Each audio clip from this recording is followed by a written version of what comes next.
Hello dear friends, welcome to your channel Science and Knowledge. Today's topic is biology and some branches of biology. So let's go learn about the biology and branches of biology.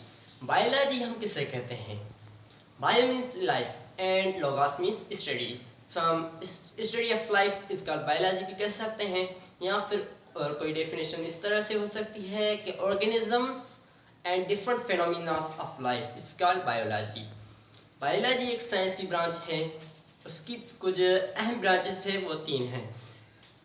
पहली है zoology. Zoology हम किससे कहते हैं? Zoology एक biology की branch है जो कि एनिमल्स के बारे में, ख़ास तौर पर एनिमल्स के बारे में हमें मालूमात देती है।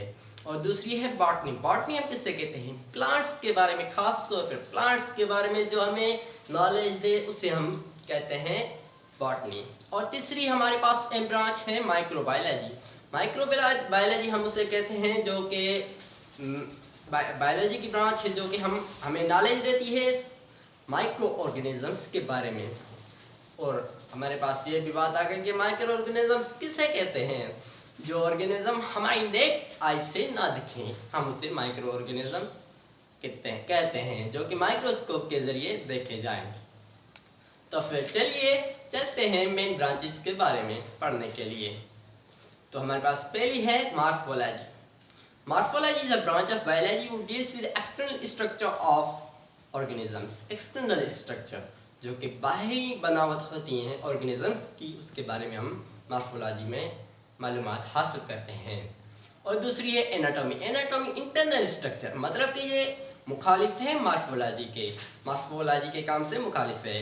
तो फिर ये इंटरनल स्ट्रक्चर ऑफ ऑर्गेनिजम्स के बारे में हमें नॉलेज देती है। तो फिर इसकी डेफिनेशन कुछ इस तरह से होगी कि anatomy is a branch of biology which deals with the internal structure of organisms. और तीसरी है हमारे पास हिस्टोलॉजी। हिस्टोलॉजी हम किसे कहते हैं? Study of tissues is called histology. Histo means tissues and logy means study. So it is that its definition is that study of tissues is called histology. And fourth one is cytology. Study of cell is called cytology. And fifth one is physiology. Physiology means कि जो कि हमारे पास external organs हैं। हर एक organism के पास external organs होते हैं। उनों के डिफरेंट वर्क जो कि फंक्शन होते हैं, मुख्तलिफ जो कि ऑर्गेनिजम्स के पार्ट होते हैं, उनों के फंक्शन के बारे में नॉलेज हासिल करते हैं हम फिजियोलॉजी में।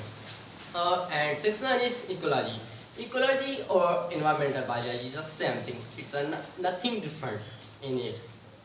इकोलॉजी हम उसे कहते हैं कि इन्वायरमेंट का जो कि इन्वायरमेंट में लिविंग ऑर्गेनिज्म भी होते हैं और नॉन लिविंग ऑर्गेनिज्म भी होते हैं, उनका जो असरात होते हैं उसके बारे में हम इकोलॉजी में पढ़ते हैं। तो इसकी डेफिनेशन ये होगी कि is a branch of biology which deals with the relation of organisms to the environment. And seventh one is a taxonomy. Taxonomy, what is taxonomy? Taxo means classification. It is defined as the branch of biology which deals with the description, identification and classification of organisms.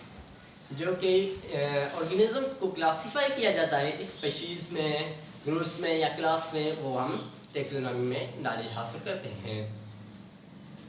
जो कि उनकी similarities भी, कुछ जानवर ऐसे होते हैं जिसमें सिमिलरिटीज़ होती हैं और कुछ जानवर ऐसे होते हैं जिसमें डिसिमिलरिटीज़ होते हैं, उसके बारे में हम टैक्सोनॉमी में नॉलेज हासिल करते हैं। And eight one is embryology. What is embryology?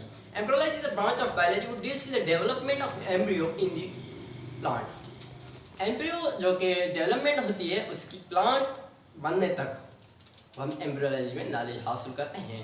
And ninth one is genetic engineering. Genetic engineering is a branch of biology that deals with the transferring of inheritance character from the parent to offspring. मतलब कि एक इंसान है जिसको कान की बीमारी है या फिर और कोई, तो फिर उसके बच्चे को भी वही बीमारी होती है, तो हम उसके बारे में जेनेटिक इंजीनियरिंग में पढ़ते हैं। And tenth one is parasitology. paleontology. Paleontology is a branch of biology which deals with the study of fossils. Fossils के बारे में हम नॉलेज हासिल करते हैं इसमें पैलेंटोलॉजी में। यस, पैलेंटोलॉजी में। और पैलेंटोलॉजी में ही कुछ ब्रांचेस है हमारे पास। पैलेंटोबॉटनी। पैलेंटोबॉटनी फोसल्स ऑफ प्लांट में हम पैलेंटोबॉटनी में नॉलेज हासिल करते हैं। एंड सेकंड वन इज पैलेंटोजूलॉजी, जो कि फॉसिल्स होते हैं एनिमल्स के, उसके बारे में हम पैलेंटोजूलॉजी में नॉलेज हासिल करते हैं। And 11th one is a biochemistry. What is biochemistry? It is an interesting branch. It is a branch that deals with the biology and chemistry both. Chemistry and biology both. Chemical reactions of a biological living organisms is called biochemistry. And 12th one is a biotechnology. Biotechnology दोस्तों हम किसे कहते हैं? Biotechnology हम जो कि आजकल खास तौर पे इंसानों का ही जो कि खास तौर पे इंसानों के लिए फ़ायदेमंद चीज़ें बनाई जा रही हैं। वो क्यों बनाई जा रही हैं? वो पैलेंटो जो कि है बायोटेक्नोलॉजी की वजह से ही बनाई जा रही हैं। जो कि प्रोसेस होते हैं जैसे कि दही बनाना वगैरह वगैरह, वो हम बायोटेक्नोलॉजी में नॉलेज हासिल करते हैं। And third one is social biology, जो कि सोशल बिहेवियर होता है एनिमल्स का, वो हम सोशल बायोलॉजी में नॉलेज हासिल करते हैं। And 14th one is parasitology. Parasitology, parasites जो भी होते हैं उनके बारे में नॉलेज हम पैरासाइटोलॉजी में हम हासिल करते हैं। And 15th one is immunology. What is immunology? जो भी इम्यून सिस्टम होता है उसके बारे में हम इम्यूनोलॉजी में नॉलेज हासिल करते हैं। And 16th one is pharmacology. दोस्तों पैराकोमोलॉजी क्या होती है? जो भी ड्रग्स होते हैं उसके असरात जो कि ह्यूमन बॉडी में होते हैं उसके बारे में हम नॉलेज हासिल करते हैं पैराकोमोलॉजी में। See you in next video. Okay.